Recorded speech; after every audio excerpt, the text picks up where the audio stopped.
Hi, my name is Dr. Uche Okere, and I am the academic lead for the MSc Sustainability and Environmental Management program here at the University of Derby. I'd like to thank you for your interest in the program, and for the next few minutes, I'm going to provide you with some more information that would hopefully help you make a decision about whether or not you'll be coming to study with us.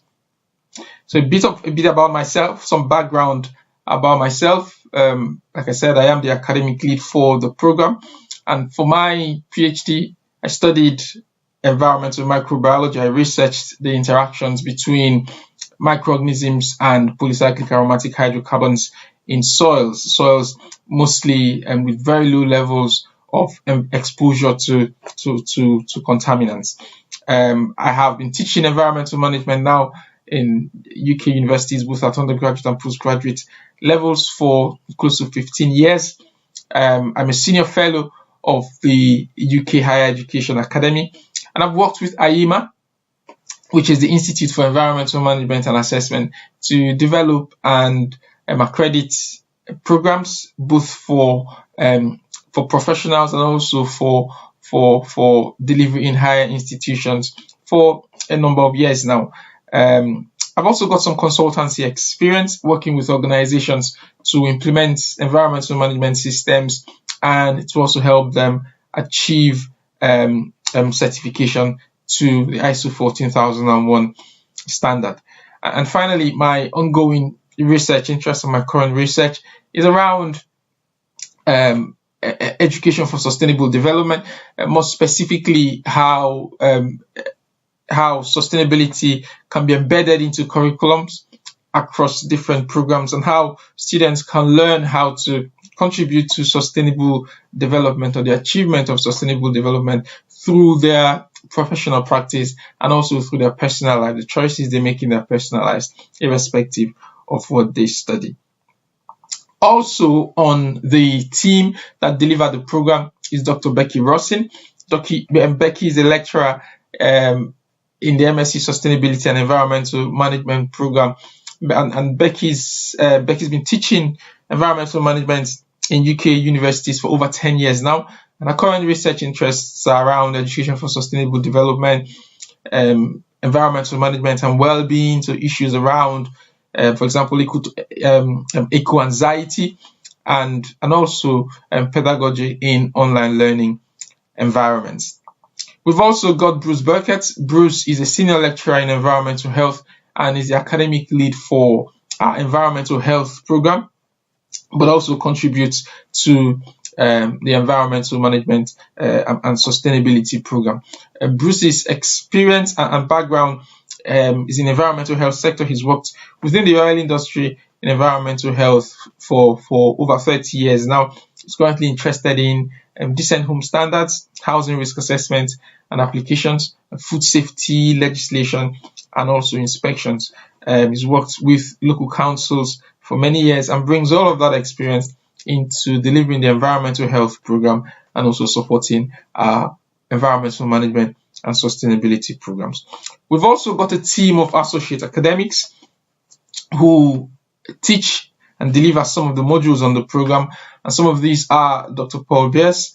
Paul runs his own consultancy and has many years experience of teaching in higher education, but also working in industry. So he brings all of that experience into delivering some of our modules and also supervising some independent projects at the end of the MSc. We've got Lucy Harbour, whose experience is in air quality, and so she brings that experience in as well. And we've got Claire Kirk, who works with the Environment Agency and delivers some of the modules on the program. So I'm going to talk to you now about the reason for the program. So what's informed the development of the MSc Sustainability and Environmental program here at the University of Derby? And I'd like you to think about the sustainability challenge. So the challenge that we face as a race to live sustainably. Okay, putting it very simply, to live in such a way that we're not destroying our ecological ceiling, so that we're not exacerbating those environmental and ecological issues to the point of no return. Some of those issues, or the most significant ones, are climate change, okay, um, land conservation, changing land use, okay, biodiversity loss. We've got to live in such a way that we do not stretch our biophysical environment to the point of no return. But also on the other side, if you like, the other challenge is the issue around our social foundations. Okay, so we need to provide food for ourselves. We need to have water. Issues around gender equality, issues around peace and justice around the world, issues around education, and most of these are covered in the Sustainable Development Goals. So finding that balance of living in such a way that we do not overshoot our ecological boundaries, and also we do not destroy the social foundations upon which our societies are built, is a challenge of our time. It's a challenge in which we find ourselves. Another way to look at it, obviously, is around the concept of sustainable development. Okay, so this is what the challenge is about. It's about living sustainably.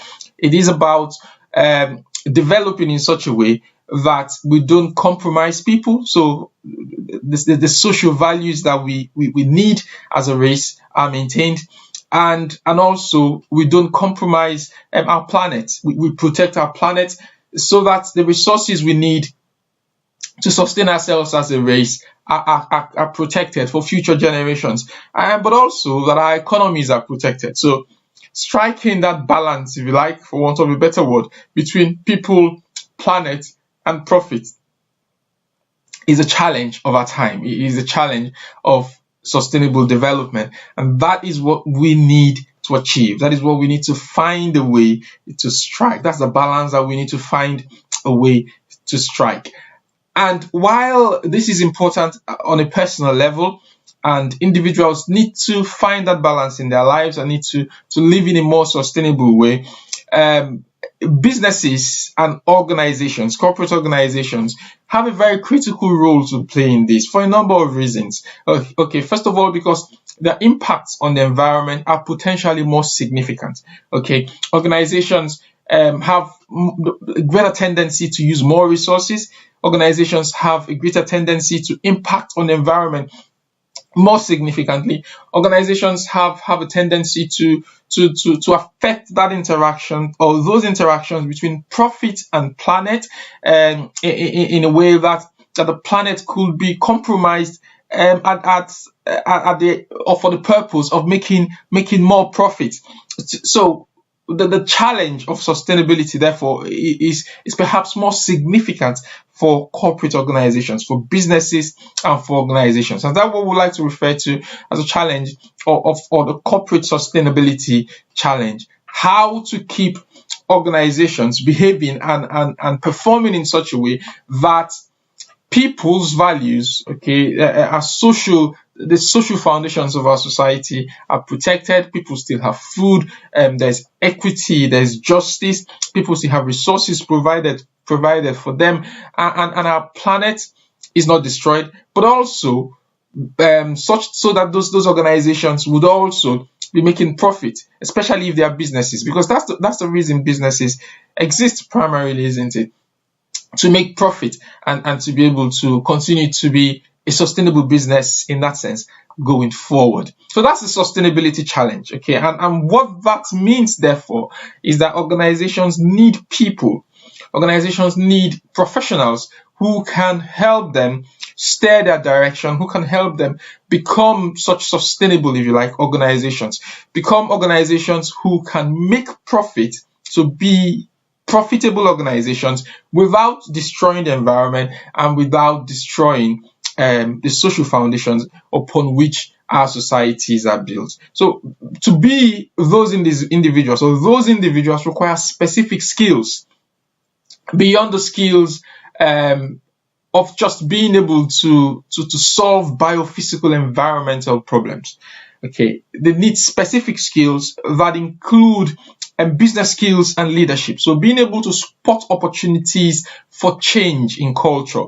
Okay, being able to make a business case within an organization, being able to be creative and innovative, and to be flexible in and leading and driving change and helping organizations change in that way. So those business skills and leadership skills become very critical now for those individuals to have. But also collaboration skills, the ability to not just work with people of like mind or people of similar skills, but being able to network across departments or areas within organizations and work in teams and create allies and be able to put pressure in the right way on parts of an organization that could lead to change. Being able to listen and collect views and use those views to drive the sustainability change within organizations. These are skills that are needed for organizations to become sustainable, and these skills need to be possessed and need to be had by people who will drive this sustainability change within organizations. Okay, being able to tailor messages in a specific way and repackage those messages depending on the audience. Being able to influence both within and without an organization for the purpose of driving sustainability change within organizations, and also having the technical knowledge that is needed.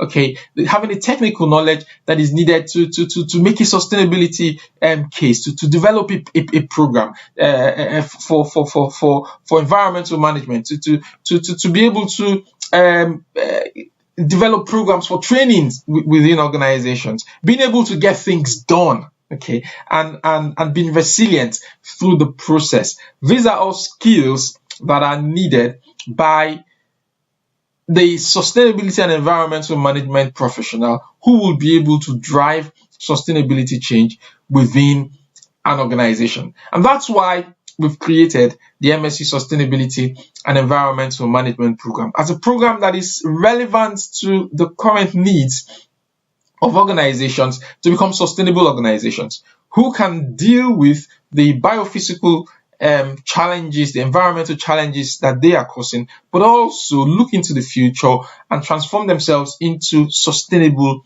organizations. Okay, that's the reason we've created the MSc Sustainability and Environmental Management to be an innovative program, a program that uses innovative teaching and assessment technology, providing real life experiences and opportunities for students, so that even if you are studying online, you're able to solve real problems. It's not a program where you just acquire knowledge, head knowledge about the issues, but you have opportunities throughout the program to solve problems, to deal with these issues as you would deal with them if you were working already within an organization.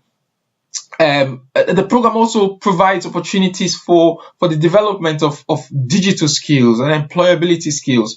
And as a matter of fact, for every assessment you complete on the program, part of the feedback you receive is an acknowledgement and a reinforcement of the digital skills you've developed by completing that assessment, or that you need to develop and get better in using as part of studying on the program. It's a program that is flexible because it's delivered online, gives you the option to study at your own time, study in your own place, and as a result, most of our students are in full-time employment, but they do make the time to study and are able to study on the program because of the flexibility that the program affords. And then finally, the program is accredited by arguably the largest environmental management and sustainability body in the world, IEMA, the Institute for Environmental Management and Assessment, and also the Chartered Institute for Water and Environmental Management. And I'll be telling you a few more things about these accreditations as we proceed. So that is why this is the program that we've developed. These are some of the features of this program as we've developed it in response to the sustainability challenge, and more specifically to the corporate sustainability challenge, with the aims of developing professionals who will, first of all, be able to solve biophysical environmental problems in a sustainable way. So this is the typical environmental management, or these are the typical environmental management skills which an environmental management professional would have. Okay, they would be able, or they should be able, to solve biophysical environmental management programs. Okay, biophysical environmental programs, but problems. But going ahead, okay, this program goes beyond that to equip students, okay, with the skills and the knowledge and abilities they need to be able to embed sustainability within organizations. So by studying this program, you would not just develop the skills and knowledge, expertise you need to solve biophysical problems, but you would also be able to lead sustainability change within an organization. You'll be able to drive sustainability culture change within an organization. And we believe that this is where this program stands out as a program that develops sustainability and environmental management professionals. So what would you be studying? How would you develop these skills to solve biophysical environmental problems and to embed sustainability within organizations? I'll just run through the modules that are available on the program, but obviously this is an overview. I won't be able to go into all the content that you will be studying on the programs. For your first year, which is the postgraduate certificate level, you will be studying international environmental policy and law. And the names of these modules are quite explicit. They tell you what the modules contain. So as the name implies, you will be studying environmental policy and law, but from an international perspective. So if you're not a UK student, or you don't practice or live in the UK, even if we are a UK university, you have the opportunity to study environmental policy and law from where you work or from where you live. And one of the advantages of this program also is that we have students from all over the world, and so you have that opportunity to interact with those students and learn about environmental legislation from their parts of the world.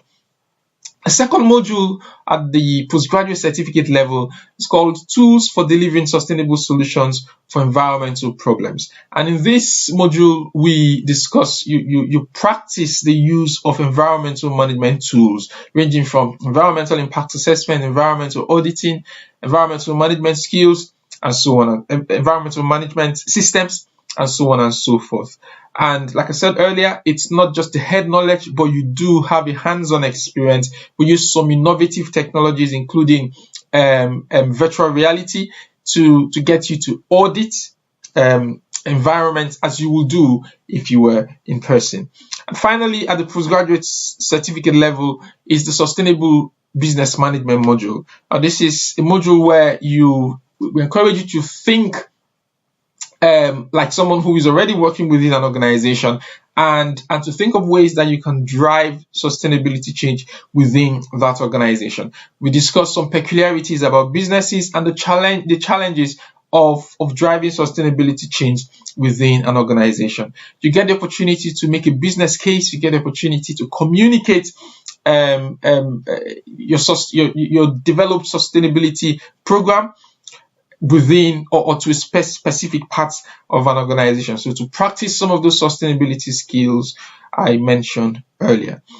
When you finish your first year, when you finish your postgraduate certificate level, you move on to the postgraduate diploma level, which is where you have a bit of flexibility and the option of choosing 3 out of 5 modules. Now, these 5 modules are global resource management, as the name implies. It is what it is. So it is what you would call the old waste management module, but we come to the discussion of waste with the mindset of waste as a resource.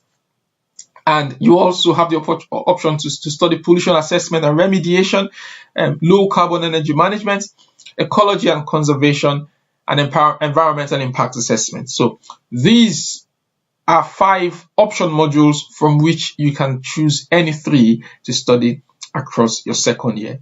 And finally, upon completion of your postgraduate diploma level, you would be completing an independent scholarly activity, which is your research module, a triple module which you will study over 3 years, and basically involves the selection of a problem, the identification of a problem, an environmental management or sustainability problem, and you would work with your assigned supervisor to use methodology that you've identified to research that problem and come up with a written document. You have a few options. Again, this is where this program stands out, because we don't only encourage you to write a traditional thesis, a traditional 10,000 word thesis. That is an option. Okay, you can write a traditional 10,000 word thesis, but you've also got the option to produce an academic paper for publication.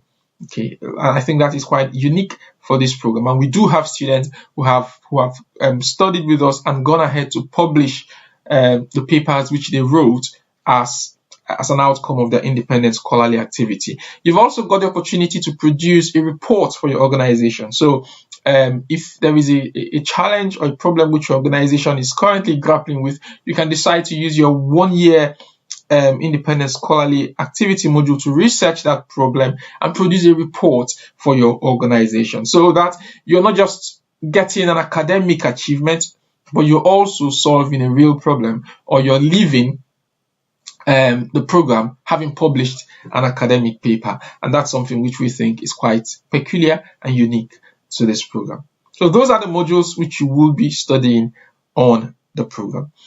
Now, if you wanted to have a taster of what the modules look like, and you didn't want to make the decision straight away to come into or commit to studying the entire MSc, we have a few standalone modules which you could study and get the level 20 level 7 credits upon successfully completing the module.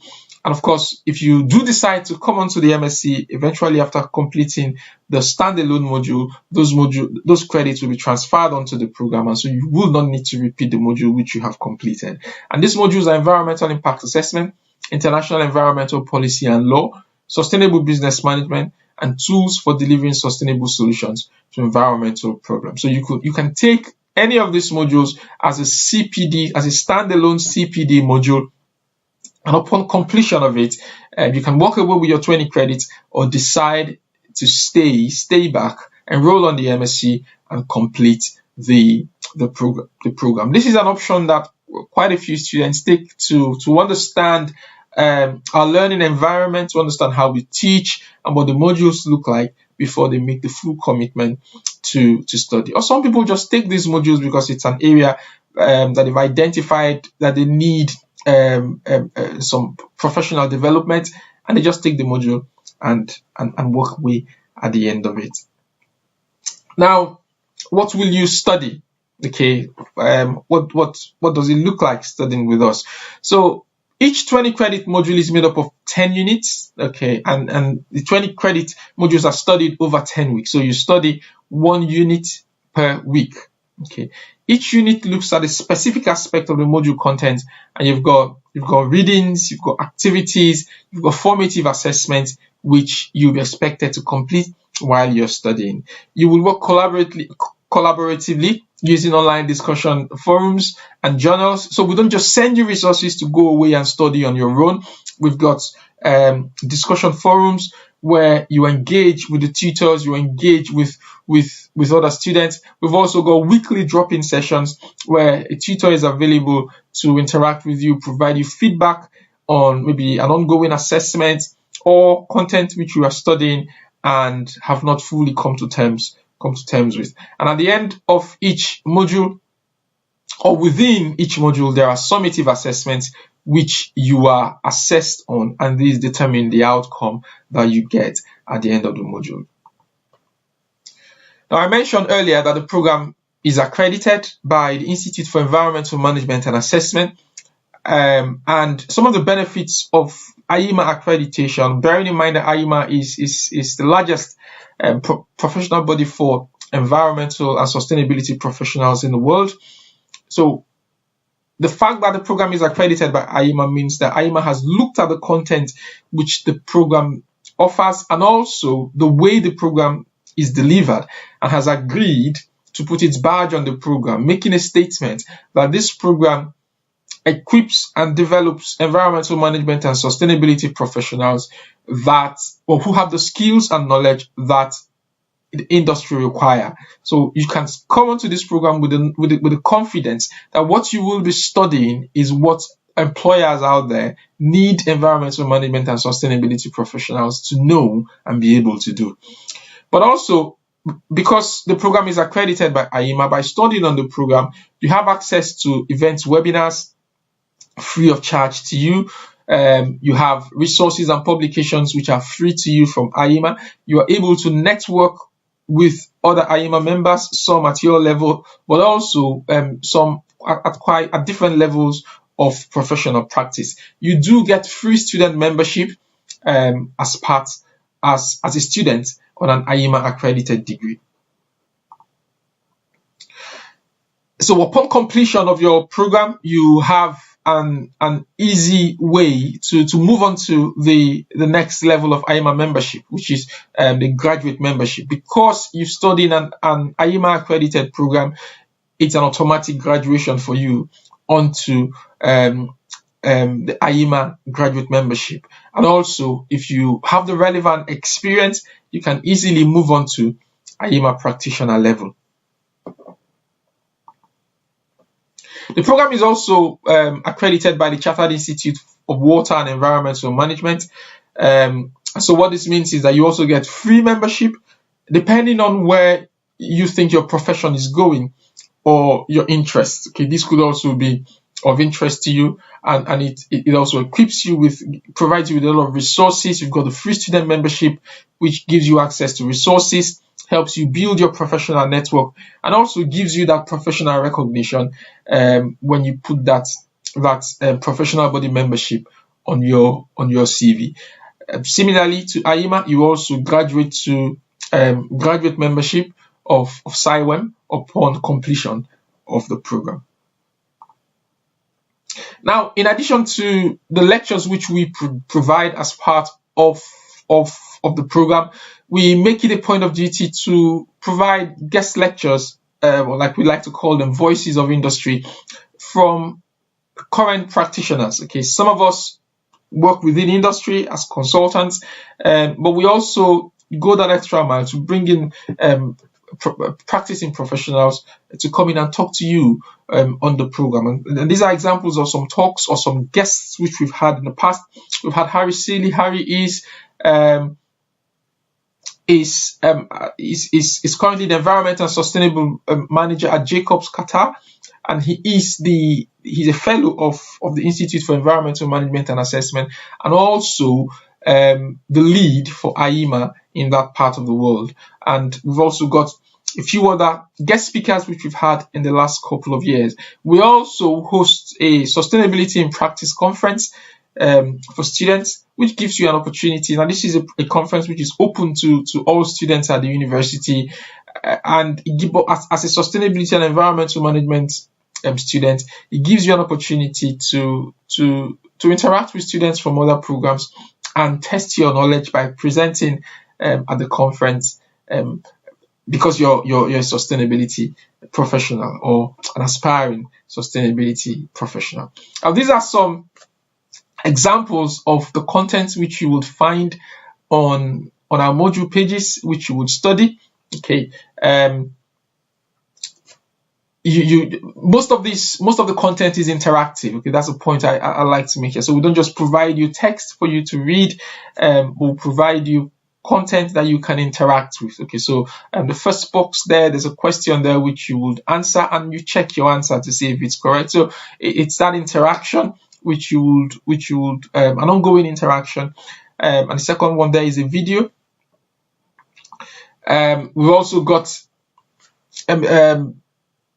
things like this which you would interact with, images which you can click on and reveal content behind them, like case studies which you can interact with as you study. Well, this is quite an interesting one, and an interesting interactive course content. We use this as an auditing activity. It gives you an opportunity to go through a 360 video as if you were in the room and spot issues, all right, spot environmental management issues as if you were auditing that room in person. So we use quite a range of interactive tools across the program in different modules, both for teaching and for assessment. And this is what, or these are some data on what some of our students think about the program. So 100% of our students agree that the course is intellectually stimulating.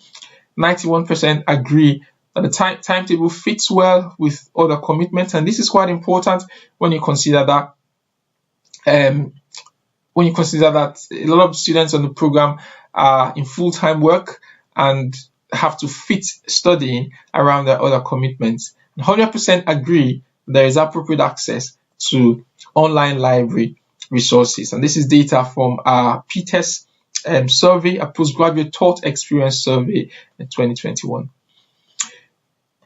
It's interesting to know that we have students from all over the world. We have students from every continent, literally, and this is good because it exposes you. First of all, it lets you know that the content you would be studying is relevant to wherever you're practicing, but also it exposes you to, gives you the opportunity to interact with sustainability and environmental management professionals from different parts of the world.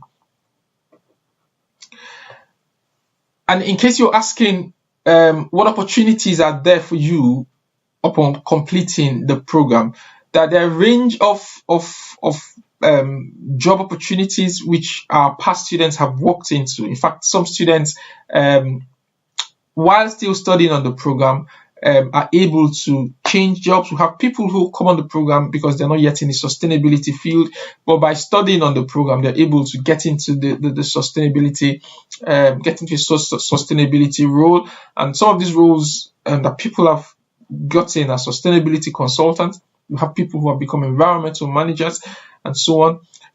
We have people who have gained employment with the United Nations, for example. Someone got an employment with the United Nations Environment Program while still studying with us because of the experience they had gotten from studying on the program. You can also progress onto a PhD if you wanted to study to research a particular issue. You can do that. There is opportunity to complete a PhD online if that was something you wanted to do. But perhaps more significantly is that you are in a position to drive sustainability change wherever you find yourself because of the skills and the knowledge that you would have developed by studying on the program. Now, because this is an online program, we're quite proud of our cloud campus, which is where everything is located. This is literally where you would be studying. It's all housed in one place and you're able to access all the resources you need. Okay, just a few tips if you're thinking about coming to study with us, some tips that would help you succeed if you come on the program. It's important that you create the space you need to study. We advise that you protect around 20 hours per week to study. Again, that's what you need to complete one unit of the module materials.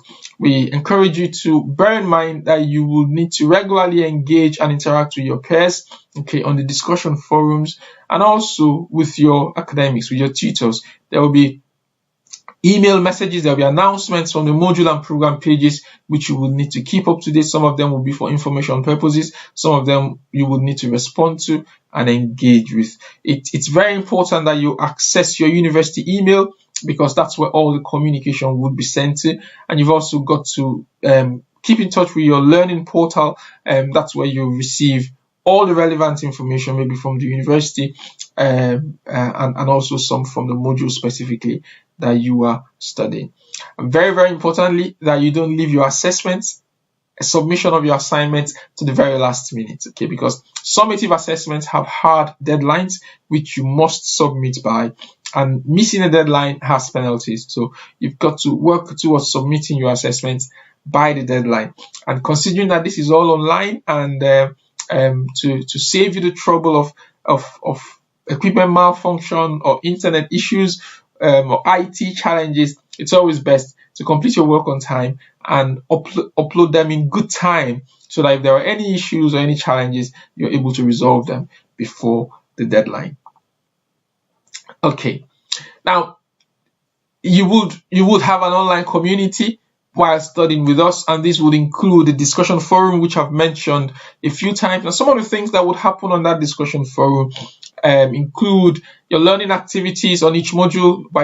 Your learning activities will direct you to a discussion forum where you might go to answer a question, where you might go to post an experience or share an experience, share your thoughts or research findings, or respond to what your colleagues have said. We've also got a cafe forum where you can just chat away with colleagues, and a frequently asked questions forum where you can ask questions or go to view questions which others have asked, which may well be questions that you are asking as well. Email, of course, is a way that you can communicate both with fellow students and also with tutors and other support services that are available at the university. Now, with the system on which we teach, the VLE, the virtual learning environment which we teach on is called Blackboard. And as part of Blackboard, there's Blackboard Collaborate, where we hold live sessions, okay, where the tutor would be there, and there would be fellow students as well, where you can have interaction. Sometimes it's content led, sometimes it's a drop-in session where you just come in with your questions and chat. Now, depending on the module, the frequency of these would vary, but you can be sure of one live session per week for most modules. You also have live sessions around introduction to the module, welcoming you onto the module, but also welcoming you onto the program. And also for each assessment, you would have a dedicated live session where the assessment is discussed in significant detail, and the brief is explained, and any questions you have is answered. Now, bearing in mind that we have students from all over the world, it's almost impossible to have a time which is suitable for everybody. And that's why these live sessions are always recorded. Okay, so we record these live sessions, and if you're unable to attend live, you can watch them and come back with any questions you may have. We've got telephone, so you can ring tutors as well during their office hours. And if they're able to take the call, they can take the call, but you can leave a message and they'll get back to you. And you've got, for most of our tutors, we'll give you access to our calendar so you can book in a meeting and meet with us to discuss any issues around your studies. Okay, well, beyond the academic support which you get from the program lead, like myself, and module leaders, and the personal tutor, you would have a personal academic tutor. You've also got fellow students on the course who you can talk to. We've got a dedicated team of pastoral support staff who we call online learning advisors. So these would be there to provide you with pastoral support. In fact, they would be the ones who would help you with your enrollment even before you get onto the module. And if you have issues around finance or sorting out your finance, issues around well-being, they would be the ones to signpost you to the right places to get the support that you need. Other student services include student well-being. We've got the library, we've got a robust library, which I'll talk a bit more about. There is a careers department, careers and employability department, and also the union of students who you can talk to for additional support. As a student on the program, you have free access to Microsoft Office 365, which gives you up to 1 terabyte of cloud storage to store your resources and your materials while you're studying with us. So that's quite a good resource to help you with that. And you've got 247 access to your student portal and the virtual learning environment as long as you're enrolled on a module. Now, the library, you've got an online library. Of course, there is a physical library, so if you're close to Derby, you can access the physical library. But as an online student, most of our online students use the e-library resources more often. And for each module, you would have online reading lists and links to online books and journals. So you can access those directly from within the modules. There is a library service and a dedicated subject librarian who has expertise in the subject area and who can help you with finding resources you need, help you with the library and research skills you need, and things like referencing and avoiding plagiarism and so on and so forth. The subject librarians also organize live sessions which you can attend and ask any questions you have. And we make it a point of duty as well to invite the subject librarian onto the program to talk to you about how to maximize your access to the library. So this is just an example of what the library looks like. And so there's a catalog there that you can look at. There are journals, we've got databases which you have access to. You can find your reading lists for the specific modules you are studying. And you can, if you wanted to come onto campus, you'll be able to book a space to study, attend workshops, and so on. Okay. And these are just some examples of some e-resources which we have available as part of the resources which you have access to for free as a student on the program. And this is always a happy moment, okay, that even if you've studied online from all over the world, when you come to the end of your studies, you can travel down to Derby and graduate on campus.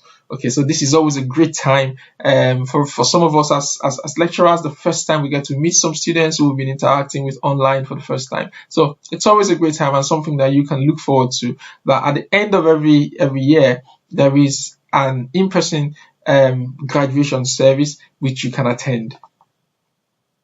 So, and you've listened to me for the past few minutes, and hopefully you've gained some more information about the program. What are the next steps for you? If this program is something that you would like to come on, if the aims of the program appeal to you and you think that the skills and the expertise and competencies which we aim to develop in you align with your professional goals, then you might want to look at the entry criteria for the program. So what do we need you to have and what do we need you to know? I didn't mention, but if you are a practitioner IEMA member already, you get to skip the postgraduate certificate level. And if you've also got experience, of working in the sustainability and environmental management sector, we'll be happy to look at your experience and see if your experience meets the learning outcome of some of the modules which we teach. And if you already know some of the things which we teach, we are happy to exempt you from studying some of those modules. So that's about the entry criteria. And also, you want to look at the course fees. What will it cost you to study with us? It's interesting to know we've got payment plans, so you don't have to pay everything up front.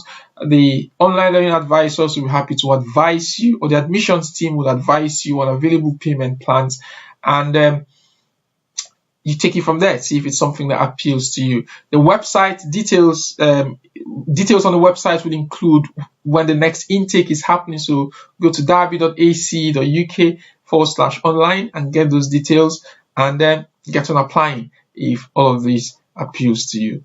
So I'd like to thank you for watching this recording, and I hope you found it useful. We look forward to hearing from you. If you've got any questions about admissions, please feel free to email udol@derby.ac.uk, and you can also visit the website, and then we look forward to seeing you soon. Thank you.